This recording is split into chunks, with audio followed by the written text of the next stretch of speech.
Hey,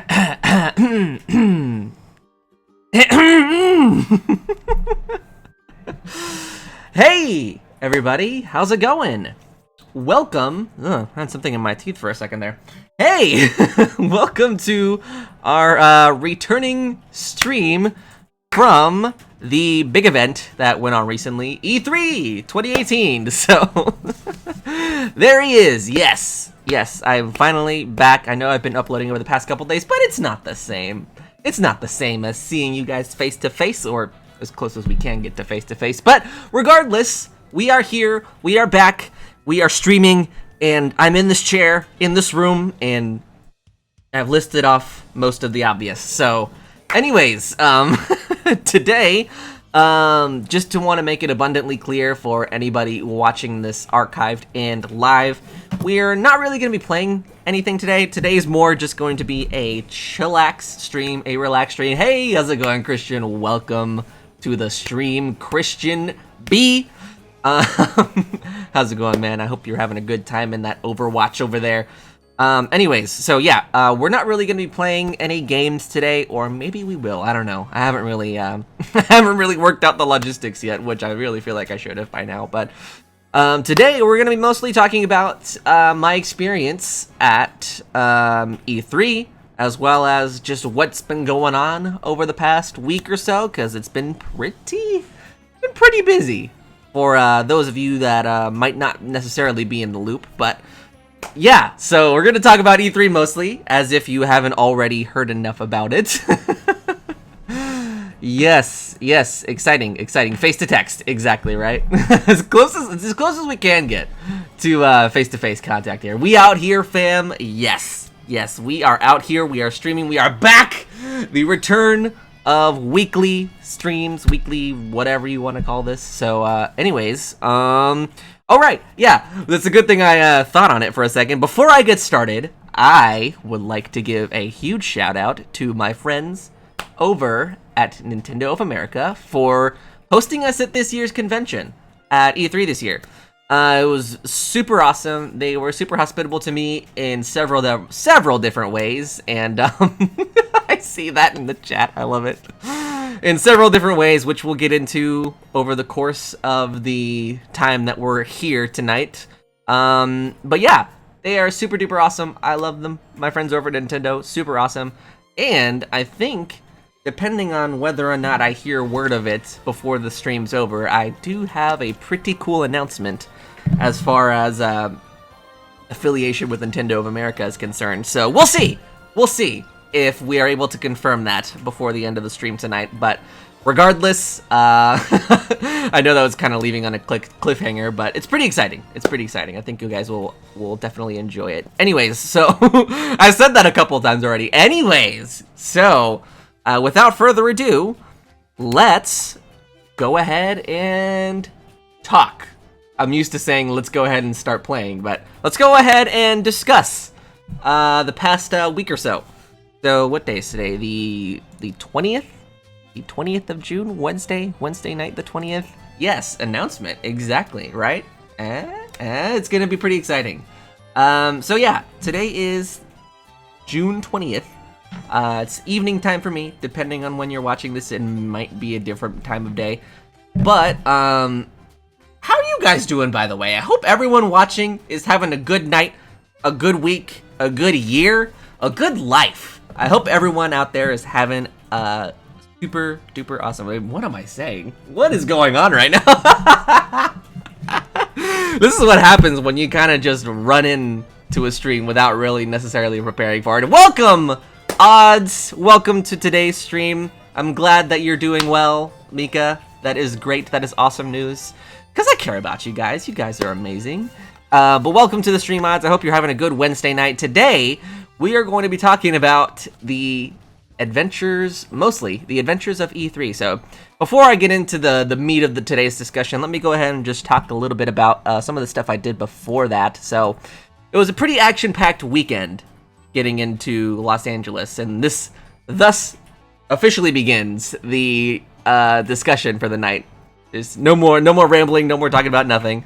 So to start off this little adventure, before I want to say it was that week, like that Friday. So Friday the, let's see, Friday the 8th. Friday the 8th. My sister graduated, right? So that was pretty exciting. That took up a majority of the day. It stinks because the night prior, I had not gotten much sleep, so my body wasn't necessarily prepared for all of the events going on that day, but I love my sister. She's awesome. She just graduated high school. Oh wow, almost 2 weeks ago. That's crazy. Congrats to your sister. Thank you. I will definitely let her know that you said that. So yeah, the 8th is when that happened. The following day, so the following 3 days, so the 9th, 10th, and 11th was Aaaaaand. So that was in Texas, in like the Fort Worth area. Traveled up there to sell some artwork. It was really interesting to see a convention on the side of the merchant rather than the person walking around and like looking at all the stuff they can burn their money on. So traveled up there, wasn't my artwork, I was helping someone else sell it. But that was super fun. So that took up 3 days. So that went from Saturday the 9th to Sunday the 10th to Monday the 11th. I had to drive back, and let me just go ahead and note that the place where this convention was taking place is about a 3-hour drive away from where I live now. So that's cool. I know, right? It was super awesome. But so it's about a 3-hour drive from where I live. Now, let's keep this in mind for this next part of the story. So Monday the 11th is when I'm supposed to be coming back, because the following morning I'm going to be leaving to Los Angeles for E3, right?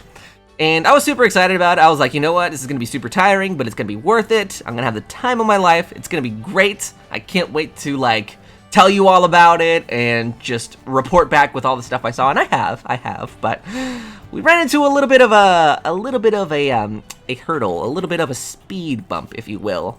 So the Monday the 11th, that evening when the convention closes, we're packing up everything. We're getting really what word am I trying to look for here? We're speedily getting ready to head back over here, because if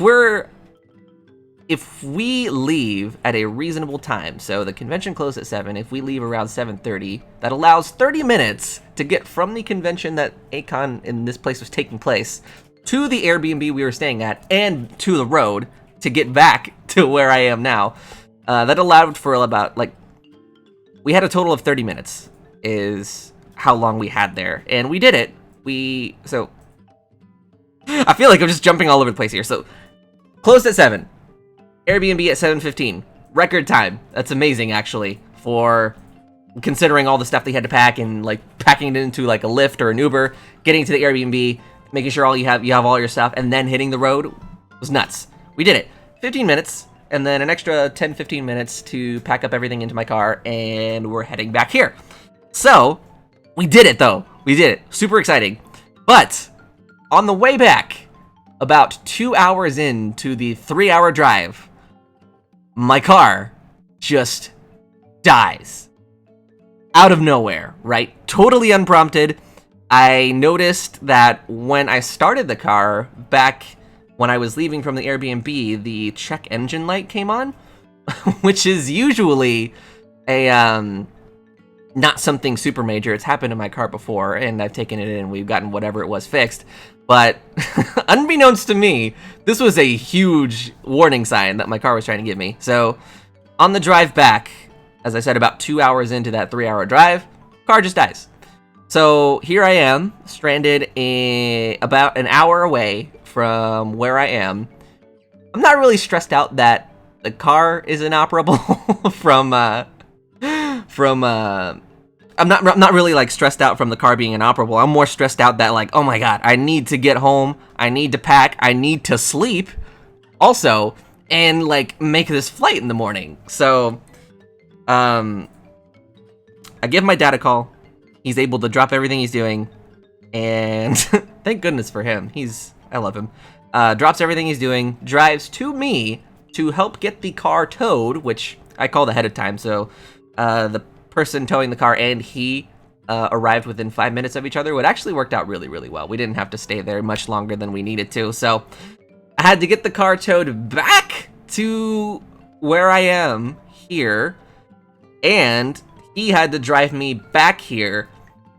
It doesn't end there. I had to also, in the midst of packing everything, drive over to Firestone, which is like the car place that we took it to get looked at. And this is like, at this point, it's like midnight or 1 o'clock in the morning when I'm doing all this. And I'm just like, oh my God, I'm going to be so tired in the morning. And let it be known as well that traveling and like airports and stuff like that really just make me anxious. I don't like flying. I don't like airports. I feel like it's most of the time just I feel really stressed, but I power through it for events like this. So drop the car off at the place, leave the following morning. You never sleep though. I know, I never sleep, but the thing that's different about this one is I'm in the midst of traveling.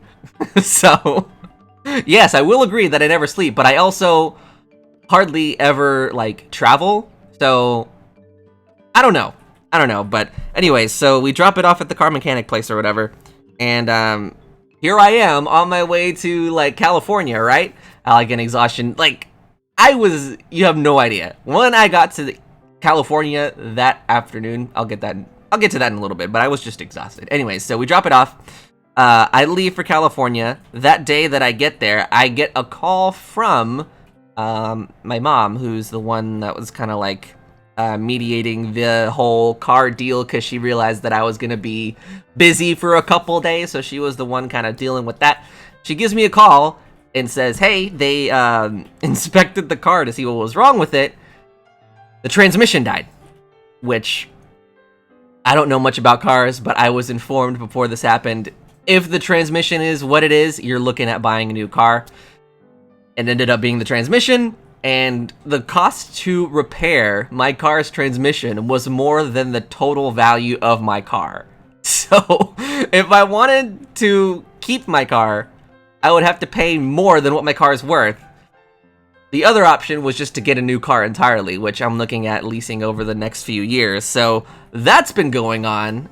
We finally finalized the model and the color that I want, and I didn't want this to happen, but during the midst of E3, I was working on getting all this car stuff situated. Oh God, I know. Like, not only is it me spending a lot of money, but it's also dealing with cars, which I could care less about. I don't know. It was just a whole lot of horribleness. I did not like it.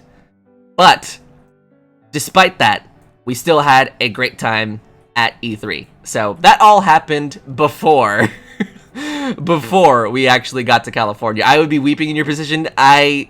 Trust me, there were times where I was just so, like, I just wanted a nap, and I did, and I didn't want to be, like, on that vacation in Los Angeles in a sour mood. So, for the most part, I just tried to keep it at the back of my mind, and thank goodness for my parents for kind of, like, handling most of it, because I think they realized that a lot of that, like, if they were to just leave it in my hands, it would not have been good for me. And bless them. I love them. They are so awesome. Anyways, so all of that stuff aside, that is what happened before E3, right? So now we can get to the fun stuff. Now we can get to the happy-go-lucky fun stuff. So, actually, the way I wanted to talk about our E3 escapades was through just going through my camera roll, all my photos, and just talking about it. Sorry I'm late again. Welcome to the stream, Senpai Trash. Should I call you Senpai Trash? I feel like that's rude in a way, even though that's your username. I don't know. If you want me to call you something else, feel free to let me know, but until then, all I can see is Senpai Trash. Thank you, Mom and Dad and stuff. Yes, I love them. Anyways, so, yeah, we're just gonna go through my camera roll of pictures and videos that I took in Los Angeles and just kind of talk about them. So without further ado, let's go ahead and open those up. So, haha! Ha! Hoo hoo, hee hee, haha. Also, check out my new dark blue background there. I put that together before the stream started, so slideshow, sort of, more like a PowerPoint or like an interactive presentation, if you will. Anyways, so what am I doing? What is wrong with me? Anyways, is the music too loud? I was totally not paying attention to the music at all. My bad. Alright, so, as you can see, this is the very first picture I took when we landed, so I hope you realize that I took pictures of nothing. I didn't really post about anything before I actually got to the event because, as I mentioned earlier, traveling stresses me out. So I made sure that we got all of our bags, got all of our badges, got everything we needed, and the hotel is all situated before I actually, took a moment to relax. So this is the first picture, and as you can see here, they kind of decorated this is only one side of the convention center, and this just happens to be the one that our Lyft driver dropped us off at. So this side was decorated in Call of Duty Black Ops 2 or 3. Is that 3? Yeah, Black Ops 3. There's a giant banner for it. Apparently, it's coming out October 12th. I don't keep up with Call of Duty, so forgive me if I sound uninformed. Music's pretty quiet. Okay, that's my goal there. That's my goal. I don't want it to be too loud. Call of Duty, meh, yeah, I know, right? I don't really feel a particular way about it. If people enjoy it, then I guess go ahead and do that. Anyways, so this is the LA Convention Center. It's pretty, and also, it's funny because you can see a lot of the people in the bottom right here are wearing all black everything, including pants, which is weird because it was kind of warm in California, a lot less so than where I'm from, but still relatively warm. It was kind of surprising to see people walking around in long sleeves and stuff. I guess they're just used to it, but that's the first picture there. So let's go ahead and move on to the next one. So I can feel the heat emanating from this photo. Let me tell you what, it was actually really, really hot. So that is a correct feeling to feel. So this picture here is our view from the hotel. It was actually really, really nice. Before we, dude, you were in all black long sleeve. That's normal, okay? That's normal. Everyone else is a normal person. For me, wearing all black everything, that's totally not out of the question, no matter what time of year it is. I'm dedicated, okay? I'm making fashion statements yearly and all year long. So, right. Everyone else, totally aware that they were wearing that. Anyways, so this is our view outside of the hotel room, and before we got there, we were informed that, truth, I know, it's hot now, and I'm still wearing, in a beanie, and I'm still wearing all that stuff. So yeah, great view. So yeah, we were informed before we actually got to the hotel that this particular hotel was undergoing maintenance. So I wasn't really sure what to expect, but the room itself was actually very clean, and it looked very, very modern, which is a style that I like. The only things that were really under construction were the main lobby and a few of the other amenities. So it's great because they took a little bit off of our rate because of that to compensate. But it works out for me because I wouldn't really be found outside of my hotel room anyway. So it was a cool view. And this building right here, this one that I have my mouse. Can you guys see my mouse? Anyways, this little building right here, I'll move it nice and slow. This little building. Maintenance, gross. Yeah, it was mostly walled off, but that little building right there is actually a bar / concert venue, which is cool because this night, the day that this was taken, that night, there was a concert that was happening right across the street from us. As you can see, the building is right here. I didn't know who the group was, but it was hilarious because me and Shadow, that first night was the night before E3 officially started, and I could not sleep. I think I mentioned this in one of our daily recaps, but I could not sleep, and I was just bouncing around the hotel room. It was 11 to midnight-ish, and we ended up watching the fangirls of the band that was playing in that venue right on, like, there was, you look down underneath this, I wish I would have caught it on photo or something, but outside of this window you can look down, and immediately in front of us was a street, and this building connected to like a little small parking lot for, I guess, like artists to park their cars, and like groupies or whatever to park their cars in and have backstage access to, but anyways, there was a bunch of like preteens, as far as I could surmise, and like teens all lined up waiting for this group to leave. And it was funny because me and Shadow were watching them for like a good hour or two. The band never came out. There was one car that left, but I think it was just like somebody that worked at the place. It was really funny, and both of us were just waiting in anticipation for them to go crazy for whoever it was that was waiting to come out, and they never did. I actually went to sleep like 2 or 3 hours after we initially started watching them, and I don't know if they ever actually came out and greeted their fans. So it kind of sucks, because I wanted to see the exciting conclusion. I wanted to see them go nuts and knock each other over and like push each other and just to get a picture, but I don't know. That's how bored we were, by the way. That is how we chose to spend our time. But it was great. The group themselves was this like duo called Superfruit. My sister later informed me that they are 2 of the founding members of Pentatonics that formed a group, and like they now tour the country or something. But yeah, they were performing right next door on the first night, and that was fun to watch. So I'm guessing you know them, Mika. I'm guessing you know them, but yeah. So yeah, they were performing right across the street from our little hotel there. So that's my story for this picture.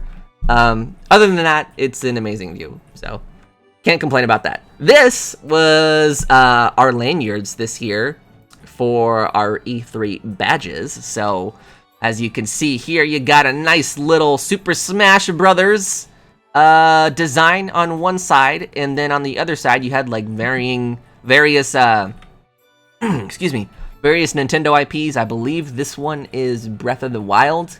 Unfortunately, it's not in the photo, but you have Mario Tennis Aces here, and then a little bit of ARMS action here, and then on the other side it just duplicates itself. So I really like it. I like that every single time that I've gone to E3 since I've been going, every year the lanyard has been Nintendo themed. It's like they know I'm coming. It's great. Anyways, so this was the following day when I got access to the VIP lounge at the Smash Brothers Invitational. There's going to be a lot of footage that I don't think you guys have seen yet in this little folder. So anyways, this is the first photo I took. I walked in and I was actually taken aback by how pretty this place is. And I'm still in shock because of Pichu. Me too! I'm still in shock that you can say everybody is here, and just thinking about that, and how many actual fighters that equates to is nuts. Anyways, so this is the first picture I took. Mr. VIP, I know, right? But yeah, so you can see here where my mouse is going. You have the little production crew here, and I'm a big nerd, so I like to see what the production crew sees, and I don't know what purpose these monitors serve, but the entire time, I'm not kidding, the entire event, I was checking these monitors to see if there's anything if there was anything worthwhile being shown there. Can I zoom in? Is there a way for me to zoom in? How do I do that? Right, okay, so if we zoom in here, you can see that all 3 of these monitors, or I guess 4 if you count that one, all of those monitors display Mario the whole time. I don't I don't have the knowledge to understand what this console is, but it seems to me that it almost served I don't know what purpose it served, because the entire event, all 4 of these monitors showed Mario. I don't get it. I mean, maybe someone watching will know, but the entire event, literally, I was looking at them the entire event. they were showing that exact same image. I don't get it. But anyways, here's another picture of when I first walked in. They were showing some of the Nintendo Treehouse stuff going on, which is pretty cool. Did anyone fiddle around with that console and all? Not as far as I saw. Not as far as I saw, which is weird. The weird part. Oh, this is a video. So, hold on. I'm going to turn down the volume just in case. Oh, it's already turned down. Okay, cool. So, this was me literally walking into the venue. Like, I didn't even go to the VIP lounge yet, but this is me just walking in and just taking in how gorgeous this setup is. So, you had 3 giant monitors here displaying the Nintendo Treehouse, and people were already starting to line up here from the general admission stuff on the ground there, so you can see some of them there. You had some really nice fancy cameras around. I mean, that theater is really pretty. It is. It is. And from what I could surmise too, the place has been there for quite a while. So it's probably got some interesting history to it too. Right. So, how does one... Hold on. I'm unfamiliar with this program. There we go. Anyways, so this is the character select screen from the demo we got to play. So there was about, let's see, 1, 2, 3, 4, 5, 6, 7, 8. 8 times 3, I believe that's 24, 25, 26, 27, 28, 29, 30. 30 playable characters in the demo we got to play, which was great. Where is this venue? It's in Los Angeles. I can't remember the crossing streets, but if you just search the Belasco Theater on Google Maps, I'm sure you'll find it. So anyways, you had a pretty hefty amount of fighters that were able to be played at this event. You got some, you got some Mario. You had Snake, Ryu. One of the most important ones to me was Inkling, which you can see right here. The person playing, whoever it was picking some Inkling, which is the first thing I did on my first match that I played. Ganondorf, I was really, really excited because I got to see his render up close and personal. And let me tell you what, some of the artwork for this game is just beyond words beautiful. I absolutely love it. Zelda, she's so perfect. Oh, I got her new design. Yeah, exactly. I love her new design. It is so awesome. What is it, like a Link to the Past? Her Link to the Past design? It's completely overshadows her Twilight Princess design that she's had for years. Anyways, so yeah, a pretty healthy amount of characters that are playable, that were playable in this demo. One of the characters that I wanted to play but really didn't get around to it was Snake. I don't know why. I guess it's just due to the experience that I had with him in Brawl. I didn't really jive with his playstyle. I guess that just, I don't know, subconsciously drove me away from him because everyone else in this roster here was so much more interesting for some reason. Link to the Past, Link Between Worlds. Okay, yeah, it's pretty much one and the same. So yeah, I had infinitely more interest in Inkling and Ridley and Zelda and New Link and Pokemon Trainer. I got to play him too. And yeah, I mean, there was only so many things that I could do. As I told one of the people that I was there with, I could be here all day playing this game, and I still wouldn't see all the stuff that I wanted to see. So we'll kind of skip through this part here. So the cool thing about this event, and I kind of touched on it in one of my recaps, is just how many members of the community were there. And it was just so, like, it was one of those moments where I kind of just stood back and just thought about, like, wow, it's such a privilege for me to be in the presence and, like, at the same kind of event that these people are going to. Because you got, like, let's see if I can point someone out to you. So, like, right here, I know the footage is really blurry, but this is Hungrybox there, best Jigglypuff player in Melee. You also got MVD here. He's a pretty notable Smash 4 player. Let's see what else we got here. You got Plup and Tafo here, sitting next to each other. You got Esam over here. These are people that really, if you're not like up with the times, I guess, in the Smash Brothers competitive scene, you probably won't know them, but I do, and I keep up with that stuff, and it was super cool to see them there. Other people that I saw at the event were these two. Whoop, wah! Ah! I need to get better at this. Is there a pause button? Oh yeah, there is. So these two, Danny and Felia, they are the Nintendo Power Couple, which they are friends of the channel. So pretty cool to see them there as well. And then this dude was here the entire event. And I'm not in the Smash competitive scene. I know none of these people. Yeah, I get that. But one guy that you should know, that everyone I feel like should know, is this Pac-Man dude right here. As far as I could tell, he's not like a creator in any sense, but like some guy that I guess Nintendo saw lining up for the event, and they let him into the VIP lounge, because I think if you came dressed up as like certain characters, or like characters from the game, if they liked your cosplay, they would let you in. So Pac-Man guy was there, which was really cool. And this is more footage of just like some random games. This dude was dressed as like a dapper Waluigi, as far as I could tell. This guy's like Ash. Clearly they're all traveling together. You got Breath of the Wild Link. So super cool stuff. And here you've got Zero, which is the guy who actually won the Invitational. Nairo, which is another top level competitive Smash 4 player. D1, you can see part of his head here. He's actually a very well-known Smash Brothers commentator. I think he did most of his work for like Melee and stuff. I haven't really kept up with him since Smash 4 debuted, but I need to work on my Zelda cosplay for next E3. Yeah, do it. The Nintendo employees love all the enthusiasm that the fans come and just demonstrate for them. They're super, super nice. But yeah, so I actually kept running into D1 a lot during this event. You'll probably see multiple photos of him across different days, but you also had TK, which is one of the commentators for the Invitational, so cool to see him there, kind of relaxing before the event actually started. There's Danny and Felia again. This guy, I can't remember his name for the life of me, but he's one of the head editors for Zelda Universe here, which is like a Zelda central website. And then here, I guess this is where the video ends, you have Jay Witz, which is another prominent Nintendo YouTube creator. So cool to see all those people there. Cool. So what was I saying?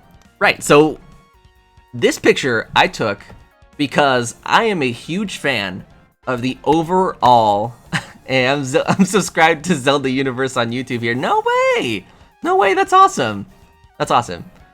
So yeah, I'm a huge fan of Smash 5's overall UI and like just the way that the game looks. All the menus and like all of the transitions and all the animations and stuff between matches are amazing. And one of my favorite parts of the game is just this, like this little, what would you even call this? Like card, like between match card. I don't know. Anyways, so yeah, this is really cool, and it actually adjusts the portrait of the characters that are fighting in accordance to how many players are fighting in the match. So if there's only 2, they'll blow up the portrait of Inkling, just as an example, really, really big to take up half of that screen, which is really cool because I love the renders for this game. Marvel Studios' Infinity War is the best crossover event in history. I was thinking the same thing, and someone pointed this out. I think it was actually Sakurai when the Direct was going on, but this game is the biggest crossover in gaming history. No other game has ever incorporated this amount of icons and like overall just games like into one package. I don't know, but it was interesting to hear that. Like, it's something that you intrinsically know, but to hear it, you're like, oh wow, yeah, it actually is the biggest crossover in gaming history. Anyways, just shouting out Zelda Universe's game dubs. They are beautiful. Twilight Princess had me in tears. I have not seen those actually, but I've been hearing rumblings about them, and I need to go check them out. Load screen, that's what it is. Thank you, Christian, for correcting me. So yeah, the loading screens are really, really nice, and the character designs are so clean. And just a little like nerdy side note about myself, I actually went to the Smash Brothers website and downloaded some of the renders just so I could look at them blown up and up close, because they are so beautiful. I'm pretty sure not a lot of people do that, but I have already done that, so. Can we get Subspace Emissary 2 to make the crossover better? Can you imagine Subspace Emissary including every single fighter in Smash history, that would be crazy. Because some of the cutscenes that were present in Subspace Emissary are classic, are super awesome to see some of those characters interacting with one another. Thank you for the Zelda render. You're welcome. You are welcome. I'm here to spread the good word of Zelda's new design. Let's see, more footage here. This is actually Aaaaaand. Aaaaaand TV, I think, is his actual YouTube name. But I don't know why I recorded this like 10-second long clip. I think I was trying to get gameplay, but I came in at the end of the match. I don't know. I feel like I should have just known that. But anyways, so that was cool. The tower. The tower is great. I love that map, despite what Shadow says. This was actually one of my first matches. I love him. Aaaaaand's really nice. He's a nice dude. So this is after I walked into the VIP place and got situated and like kind of collected myself, because I mentioned this in one of the recaps, I think. I walked into this event totally overwhelmed with all the people I was seeing and all the things I was seeing, and I was just overwhelmed with like, oh my god, why am I here? I'm totally just an important guy. But after I got over all of those feelings, I finally sat down and queued up to play some games, and this is one of the first matches I actually got to spectate, and it was pretty cool. So you have Zelda Universe dude over here and a few other individuals. They were all really nice, actually. We were all, I think, kind of getting our feet wet with the game and seeing it for the first time and just overall being excited about it. Here's the Pac-Man dude again. That dude, like, I didn't interact with him at all, but he was just hilarious to see so often around this event, where, like, it's funny because he's dressed the way he is and everyone else is just, like, looking so, like, dapper and normal, and here's this dude in like a yellow jumpsuit. Anyways, but yeah, it was super exciting to be able to play this for the first time, and a lot of us were just so taken aback by how beautiful this game was. I remember having some conversations with God, I wish I could remember his name. I feel so bad. Bodysuit leaves nothing to the imagination. No, it doesn't. No, it doesn't. I do not know how he was waiting in line in that heat for as long as he probably was. But I had a conversation with Zelda Universe guy, and we were both just geeking out about how interesting and how fun Inkling looked to play. I think he was actually playing, I want to say Ganondorf in this footage, which would be fitting, right? Because he's Zelda Universe. But anyways, so moving on. Another picture of this beautiful loading screen. I love it. I love it so much. I imagine the yellow reflects the sun. I hope so. I can't even imagine getting sweaty in something like that. So you have here one of the best renders in the game. Let me just go ahead and zoom in so we're all clear on who I'm talking about here. So one of the best renders in the game. Zelda. Anyways. So yeah, I love these. I love the UI in the new game, is basically what this is. Oh wow, I took two of the same photo. Interesting. More photos of people playing. I don't know why I took this. I think I was just trying to capture some of the emotion that people were feeling. This dude was like so into it. He really didn't speak the entire time that he was playing, but he was just so zoned in, and I was like, man, I feel you. I feel you. I feel like whenever I'm playing games, I have a certain game face, and that dude, I related to him so much. But here's another match of, I don't really think anything interesting happens in here, but they're fighting in one of the Metroid stages, which is cool. You got Inkling, Pokemon Trainer, Link, and Marth. I actually got to try Marth as well. I forgot to mention him. My princess. I know. It's so beautiful. I love her render. So, yeah. By the way, for anyone that's curious, all of the footage and gameplay that I captured, as you can see, is not necessarily centered or not necessarily all the ways in focus. That's because some of the Nintendo reps, not this guy specifically, but pretty much all the Nintendo reps that were there, were really just enforcing the rule that we couldn't have a camera set up right in front of a screen. We either had to have other people in the shots or something to that effect. So kind of a bummer. I wanted to get some cool gameplay of some of the matches I played, but that is the reason why some of the footage that I have is not 100% quality, I guess is the word. But anyways, so it was super fun. You got Snake. Like, I don't know why I didn't play Snake. I think you guys actually saw this photo on Twitter.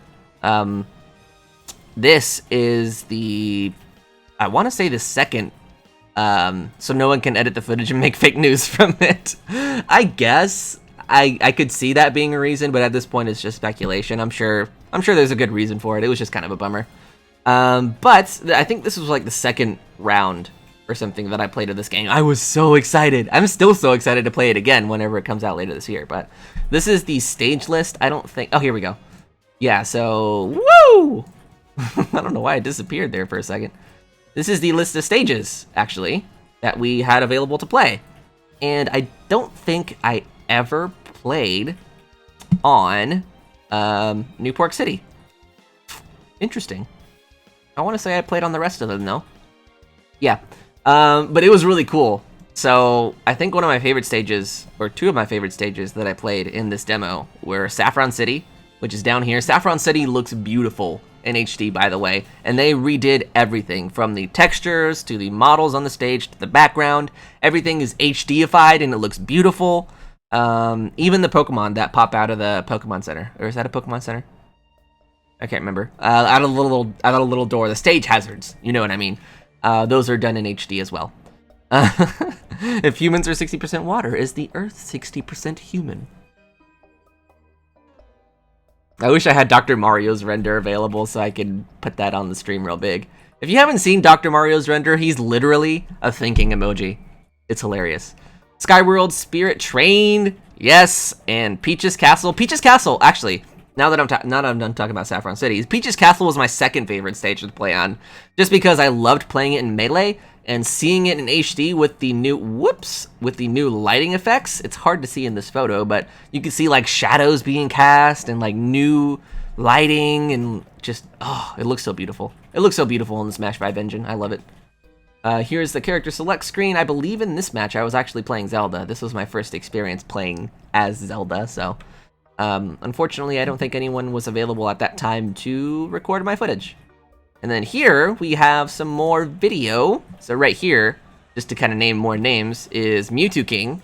He is one of the most prominent competitive Smash players in the community. He was really cool to see. And this is, I think, just random people playing. I think this footage was in one of my recaps or something. But so when we pan out here, you'll also see a good shot of the venue. Thank you for checking out Zelda for me, by the way. It was yours and my curiosity combined. So I played it mostly for you, but then I was kind of like, you know, I'll give her a try. And after I played a few rounds with her, I was like, dang, she's super fun.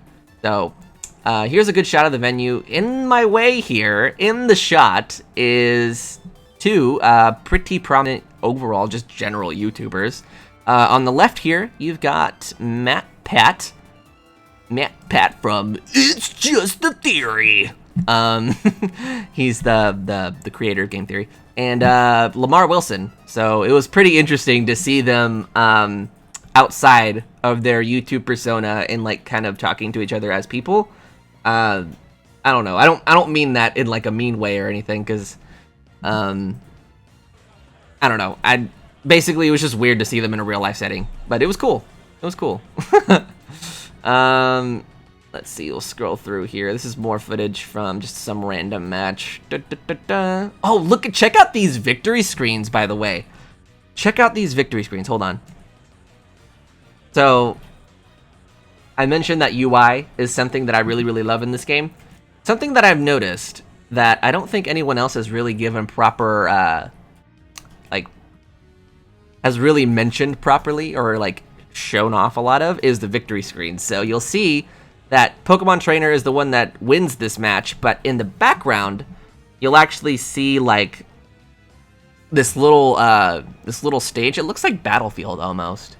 I don't know. The victory poses are more alive now. Exactly, and that's due in part to the fact that there's actual like environment in the background for these victory screens, and not just some like white abyss. So it's really cool to see like some actual. Like, there's even cherry blossoms blowing in the wind. It's really, really cool.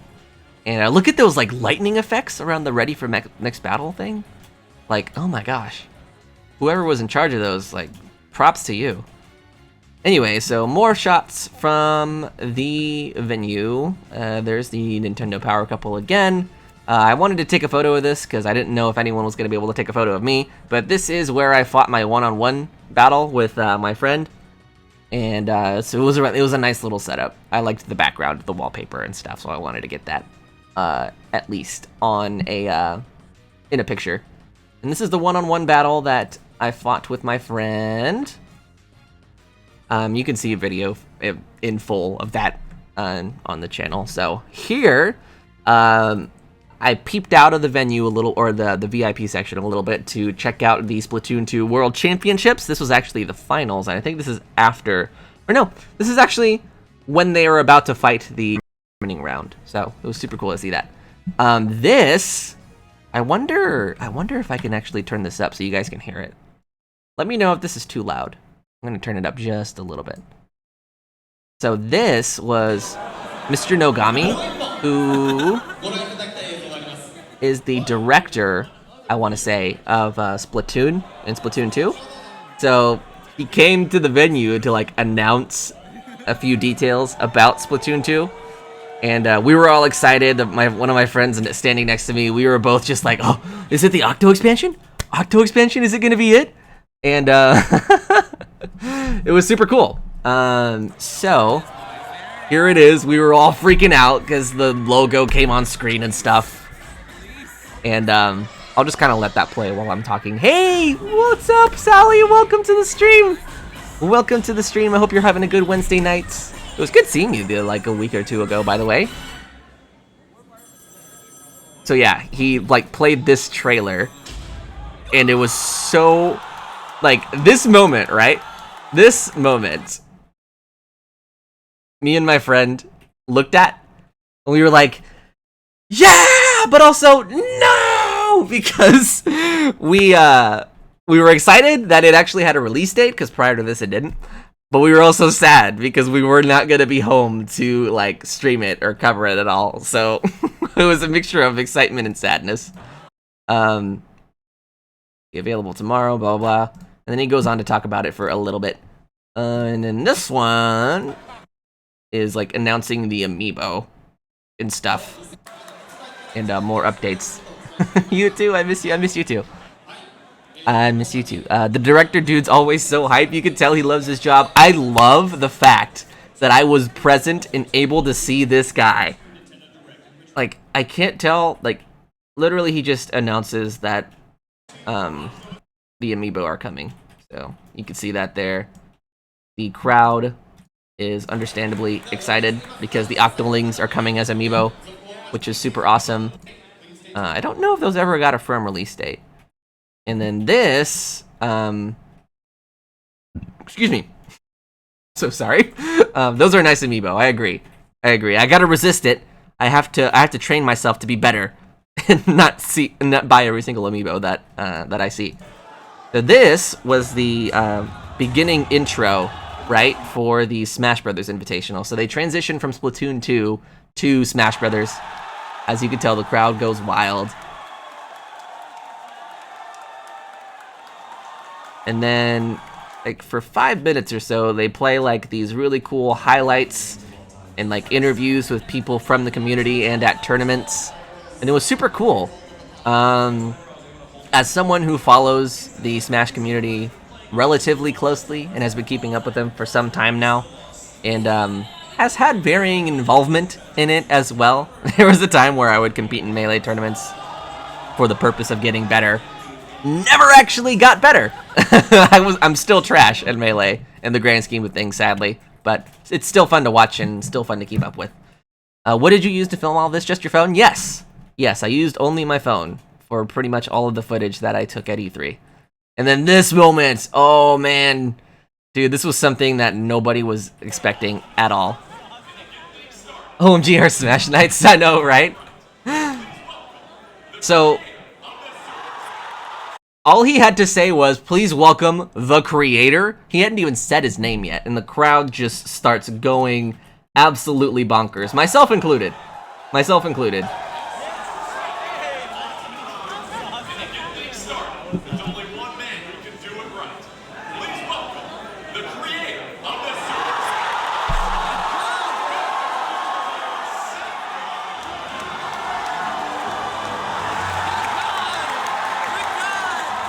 I love this moment. I absolutely love it.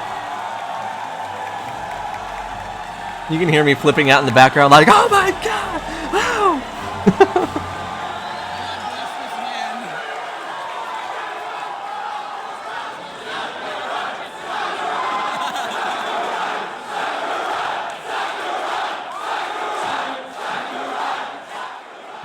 I was kind of joking with Shadow and just thinking like, how much of a god do you think this guy feels like to have announced what he announced that morning and then to just come out to that and come out later in the event? I mean, that dude must have been on cloud 9 the whole day. That's nuts. So yeah, more matches. This is Chillin' Dude, another competitive Smash player, and more Mewtwo King. This is, I think, another random match. I wanted to get as much footage as I could. Because I didn't know if I was going to get any more after this event was over, so excuse me. That must feel so good to get that kind of welcome. I hope so. That man works so hard. I hope he knows how appreciative we are. But yeah, in this footage actually you can see Ridley. So Ridley was actually really fun to play because, well, I don't know. I mean, he was, like, to me, I don't know if his gameplay necessarily jives with me because I'm not one to gravitate towards heavy fighters or, like, heavy characters at all in any game. But he was definitely interesting. He gets multiple jumps, similar to Kirby, because, I guess, wings, right? He also hits really, really hard. For instance, his forward smash, which is like the C stick if you just push it forward, hits for 50%. I mean, I guess as a trade-off, it has a somewhat long charge-up time, but still, like 50% for one attack. If you hit that in there, there's a good chance they're gonna go flying and not be able to live that. Oh, this is actually a good clip to talk about sudden death as well. I like the way that they handled sudden death in this game because it pretty much forces engagements, and there's not as much time for neutral gameplay. So the way that sudden death works in this game, and you can see on the sides of the screen here, you have these little arrows that are warning you that these flames are on the edges of the screen. So as the sudden death portion goes on and on, the camera's zooming in because the blast zones on the corners of the screen get smaller and smaller. And pretty much any attack that you do at that point is gonna be a KO. So the longer you wait, the less map, like the less stage you have to fight on. So it really just forces engagements at that point, and I like that because previously in like Melee, and I can't remember how sudden death works in Smash 4, but I think it worked the same way. In Melee, if you waited long enough in a sudden death match, eventually what will happen is just random bombs will fall on the map, which, yeah, it does kind of force you to fight, but not in the same way that this one does. And it also, if you're the one that ends up being hit by one of those bombs, it kind of feels like a letdown and kind of like almost unsatisfying, because it's more like just the random happenstance that you're in one of the spots that one of the random bombs falls onto. But I think this is a very, like, I like the way that they do sudden death in this game a lot more. I definitely approve. And then this, I think, was my match as Pikachu.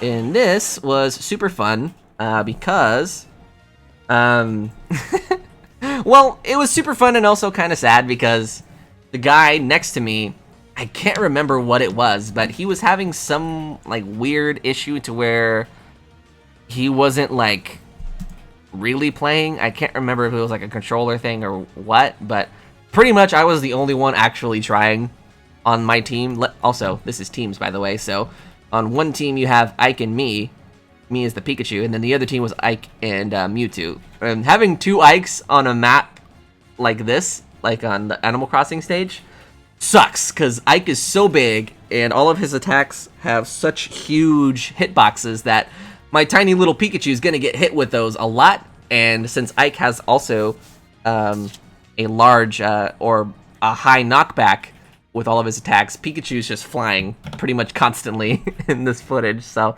it was kind of sad, but it was still kind of fun to see what Pikachu plays like, which was great. Also, this is one of the new items in Smash 5, which my teammate, I guess, didn't know how this functioned, but I was trying to tell him before he actually did it. So this Smash Ball will spawn, I think, just as randomly as the regular Smash Ball. So I think it's like a 50-50 chance.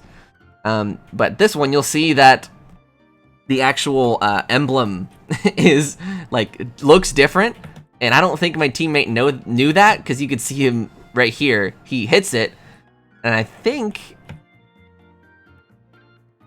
Yeah, I don't know if I actually said it to him, because I didn't know him, and I didn't want to be like that guy. But he totally killed himself because of that. And it's fair. Like, it's fair to not know that. But yeah, forgive me for drinking so much. My throat has been dry today. Oh, I totally missed on the chat. So what did they say about the new Mario Party game? A lot. There's a lot that they said about the new Mario Party game. There's lots of discussion and gameplay that happened over on the Nintendo Treehouse. So if you just go over to their the Nintendo YouTube page, I'm sure you'll see lots of gameplay there. But yeah, essentially, my teammate was throwing. No, I'm just kidding. But this, he actually threw, because he dropped his controller before the match like officially ended. So you'll see that the game goes into sudden death, and then my teammate is the dude in green, right? And you can see like he's not doing anything now, but he's just standing there and then dies and then leaves me to defend for myself. And I don't know, we lost. I feel like we could have turned it around in that sudden death if he was actually playing, but you could see him right there. He was totally apologetic, and he was like, "I'm sorry, I was so not paying attention." I was like, "You know what? You're fine, man. We're all just here to have a good time." So it was kind of funny.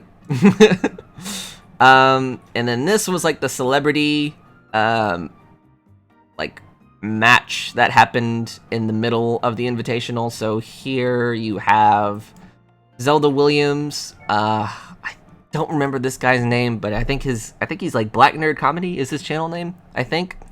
Alana Pierce, who is an IGN editor, as well as this guy. I cannot remember. They said it at the event, and then it's like they said it, and my brain just instantly forgot it, and I have not remembered who this guy was since.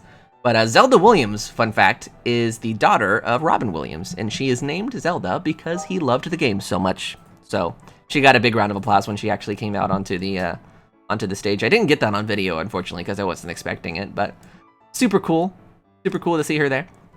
This is a shot of the free food that they had around the venue as well. Most of the time that I was here, I was actually kind of too anxious to eat anything. Yeah, Zelda Williams and Andre.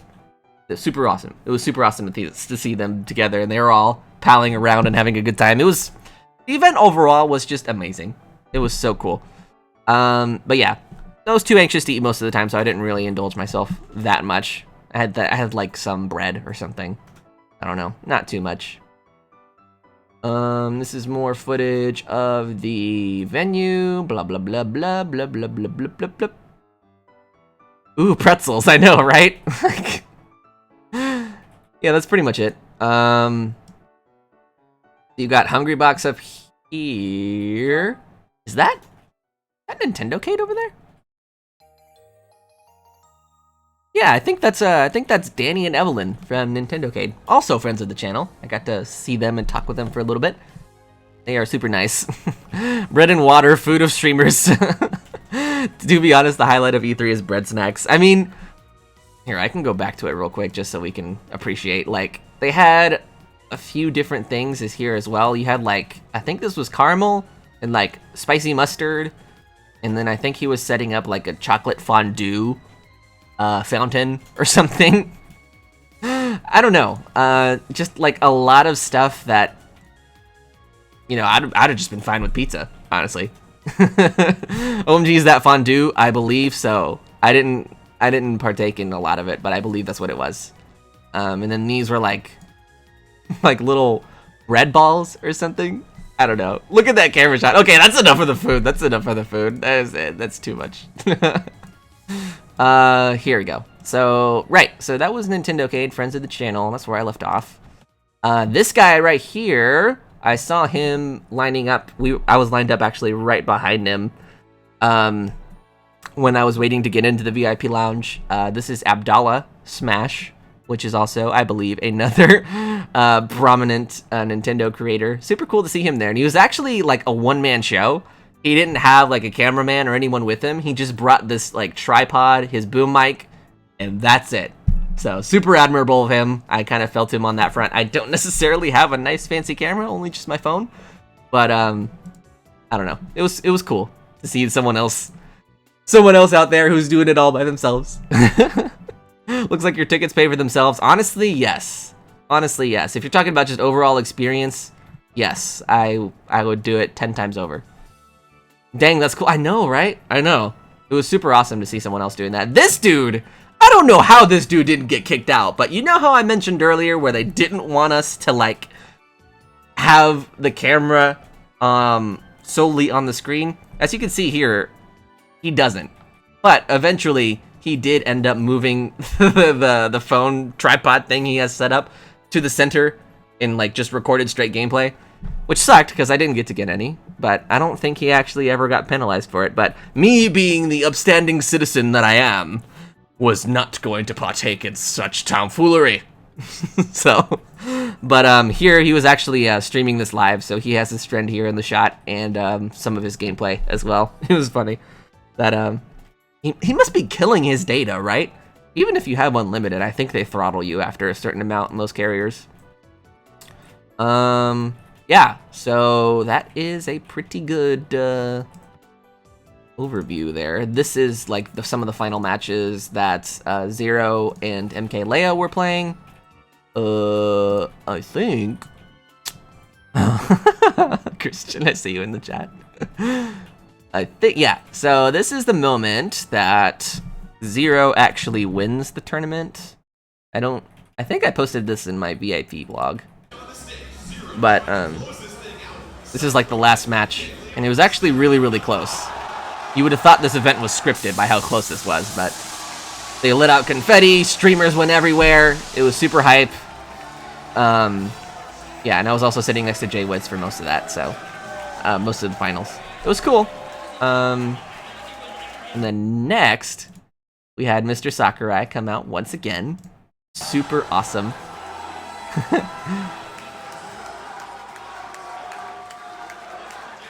And yeah, he kind of just like...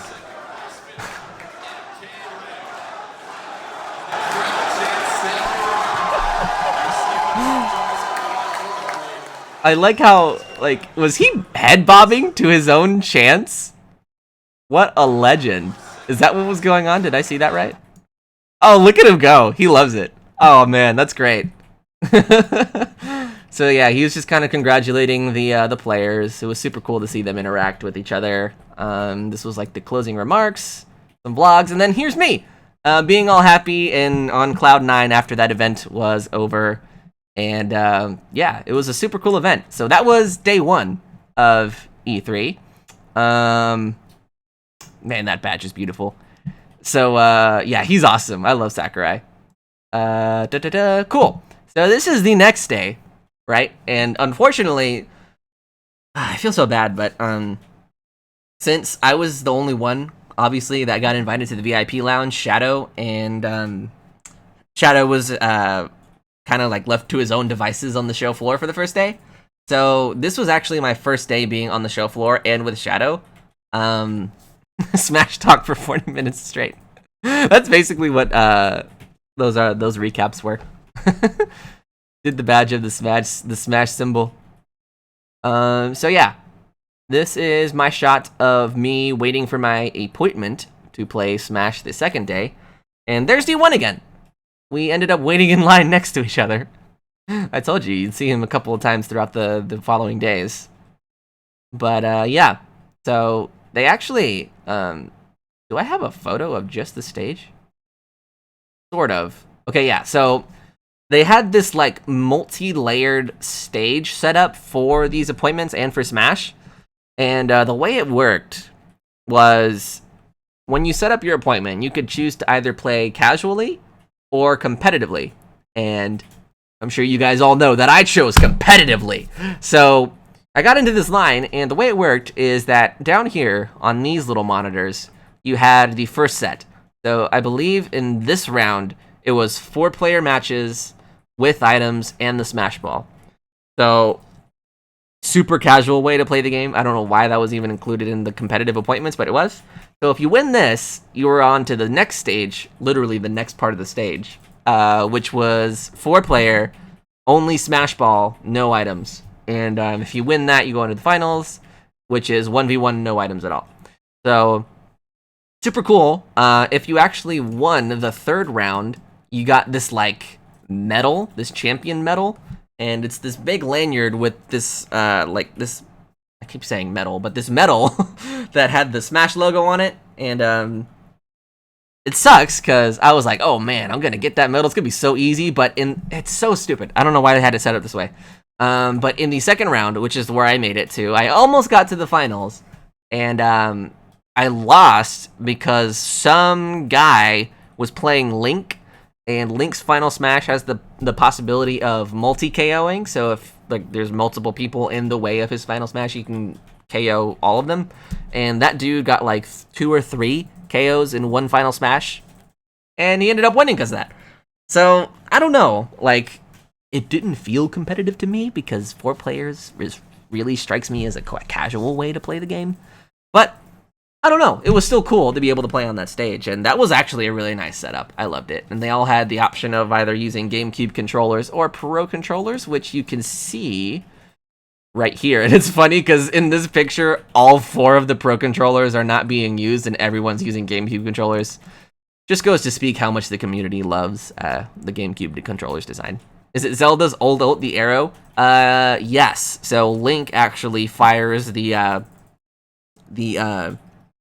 ancient arrow from Breath of the Wild, and it does like this area of effect damaging move, and then everyone just goes flying. It sucks. That platform is so cool. It looks like the Battlefield's floor. I think it actually was. I don't know if I have a good enough shot of it, but I believe that's what it was designed after. This looks like more footage of just my spot in line. Yeah, that is totally Battlefield. Then here's me getting ready to play my match. So exciting. I love this game. You guys have no idea. So, here, this was after I lost. I was super bummed about it because I wanted a cool medal. But in Nintendo's booth, and I love that they do this every year. Every year at E3, Nintendo decorates their booth with some sort of like scenery or like just something to do with the big game that they're showing off. And this started the year of Breath of the Wild, where Breath of the Wild had this huge setup, and it was kind of decorated like Breath of the Wild. You had like little cooking stations and whatnot. Mario Odyssey, last year's E3 like floor plan, they pretty much decorated all themed to New Donk City, which sucks because I wanted to see that one, but I actually was not able to go last year. But this year it was all themed around Smash, and they had all of the fighters like iconic weapons and clothing in these little like museum-like boxes, and it was super cool. Yes, those were Bayonetta's guns, and I think I have footage of that. This is like Marth's Falchion. Super awesome, and you'll actually notice that my footage cuts short here because this dude with the white shirt here actually approached me and like almost forced me to stop recording because he wanted to interview me about the new Smash game and what my thoughts were on it. So, like, in the interest of not being a spoil sport, I was like, sure, yeah, I'll answer some questions about Smash. And he asked me some questions like, what do you think of the new game? What do you think of everybody being included? And then over the conversation, I talked a little bit about my competitive experience with it, and he says, how do you think this will impact competitive Smash Brothers now that it's going to be on a portable console? So he asked me questions like that. But at the end of it, I ended up approaching him again, and I was like, hey, wait a minute. Where can I find this interview? Like, where is this going up on?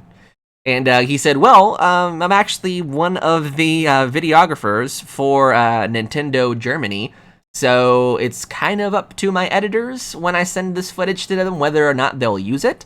But yeah, you can look for it on Nintendo's like German channel. I think it's Nintendo DE or something, I think is what he said. So it's possible that if you're subscribed to the German Nintendo channel, Nintendo YouTube channel, you'll see ya boy talking about some Smash Brothers. So yeah, that was really cool. At first I was kind of like, who is this rando guy? But he ended up being really nice. So I'm glad that I took the time to talk to him. So here you have Nintendo Germany. Wow, I know, right? That was totally unexpected. I was expecting like some random gaming website or something, but it ended up being Nintendo Germany, which is cool. And then one thing to note about DK's tie here, this is extremely telling for how giant Donkey Kong's neck is. Because look at how giant that loop is. Oh my goodness, that's silly. I guess he's like a gorilla, so I guess that makes sense. Is he? What is he? A monkey? A gorilla? I don't know. I'm no expert. You can see me in the reflection.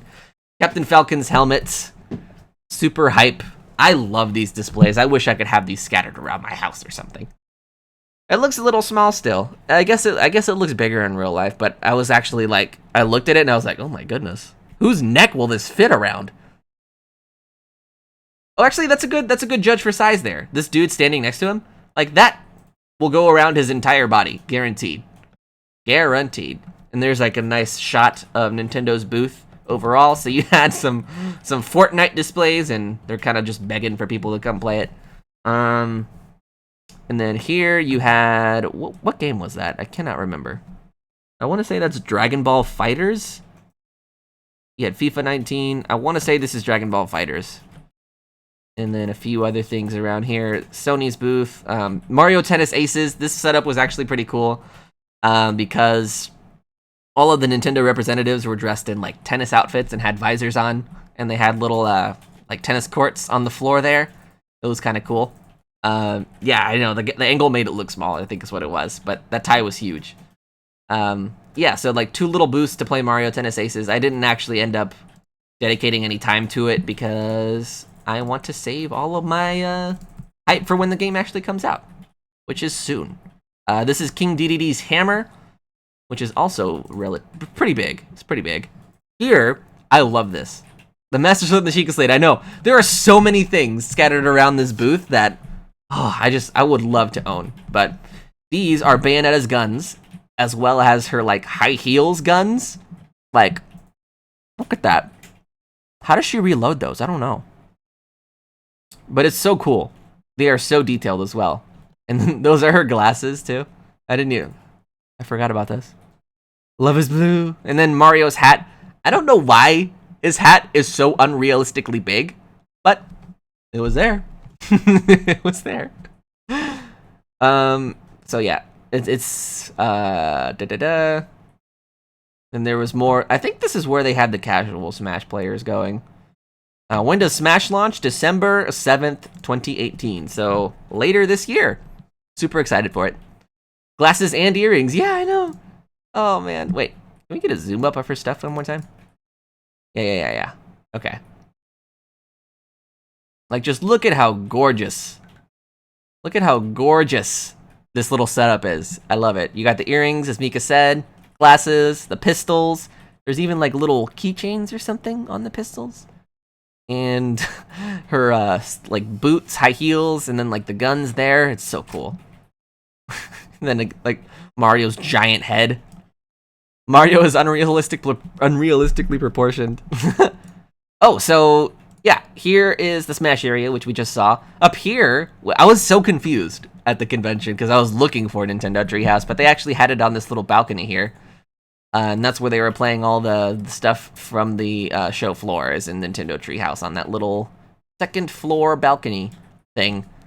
And then here, you've got the setup for Let's Go Pikachu and Eevee.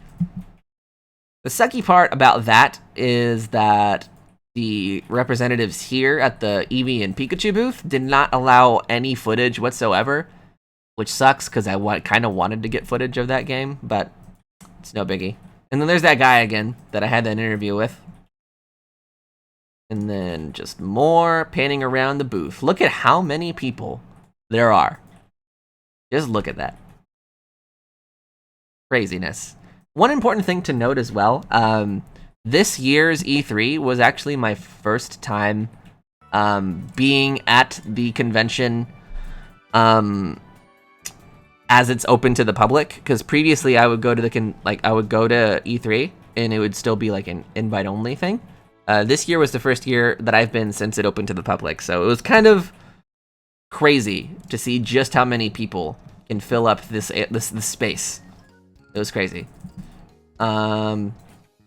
So this is Sandbag. If you played any home run derby in these Smash games, you'll recognize this guy. Or if you were in the training area at all, you'll recognize Sandbag. I looked up the price. Ouch, yeah. The little life-size Pikachu and Eevee.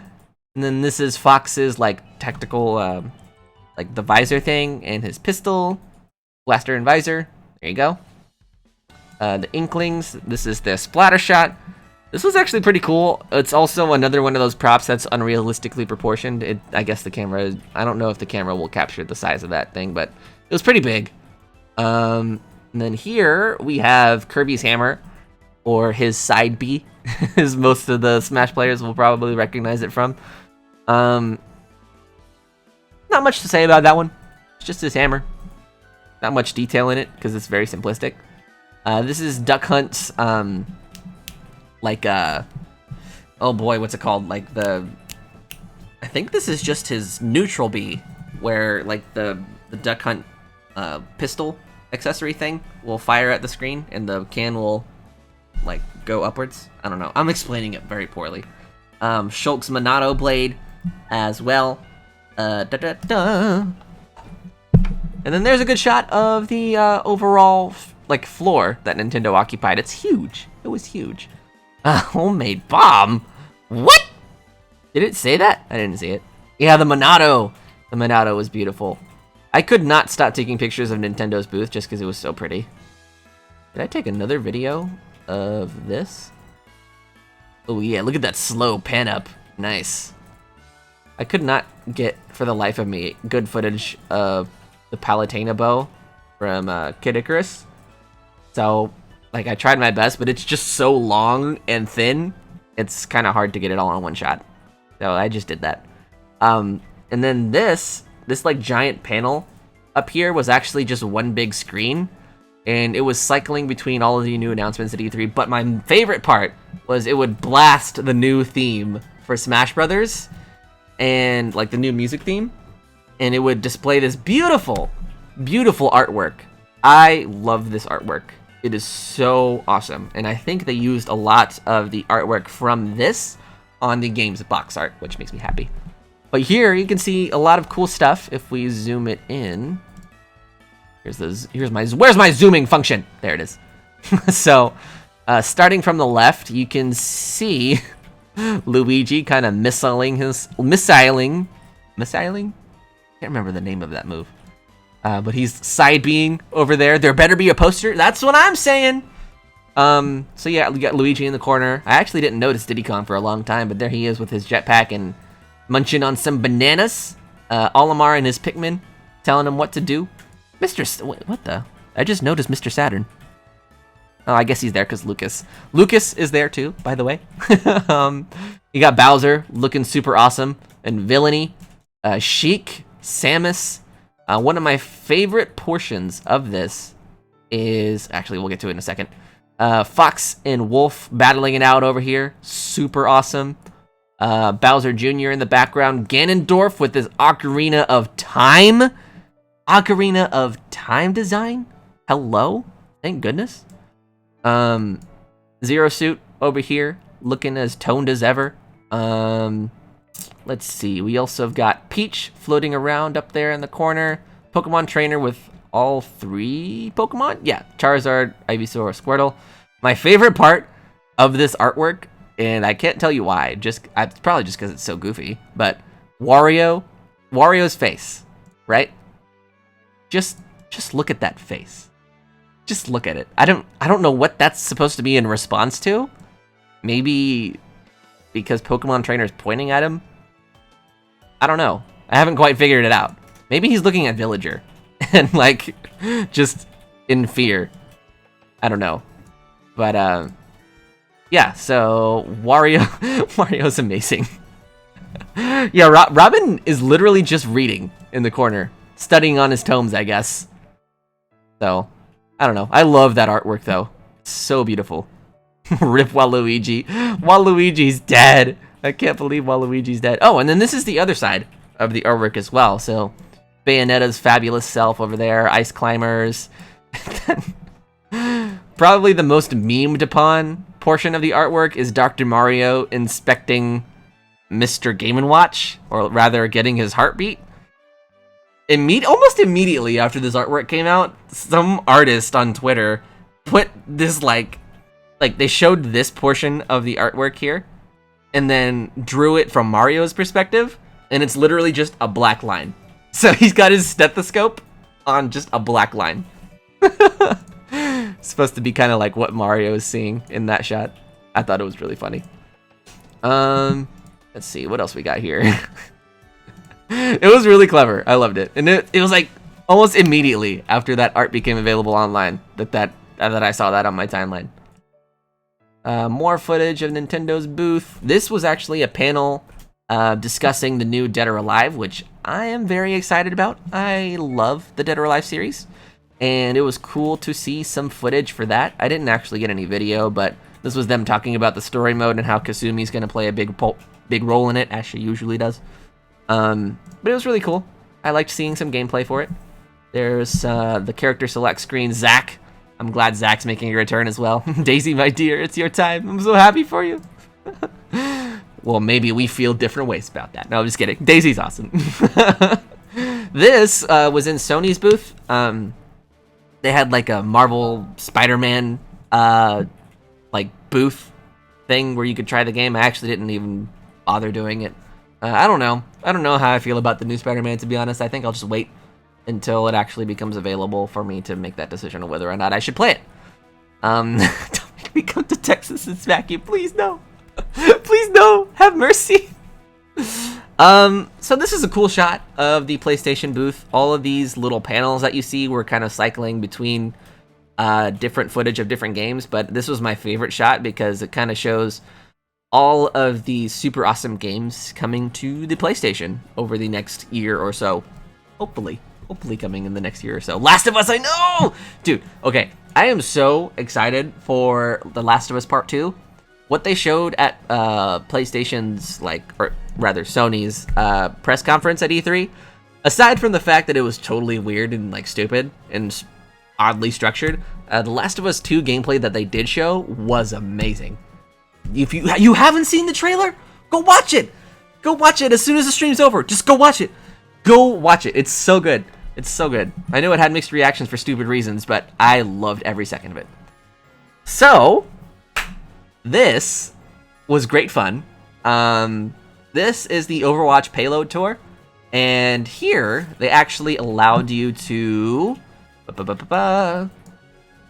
play with different props that they had hanging up over here. I remember staying up all day and night to beat it because I borrowed a PlayStation for a day.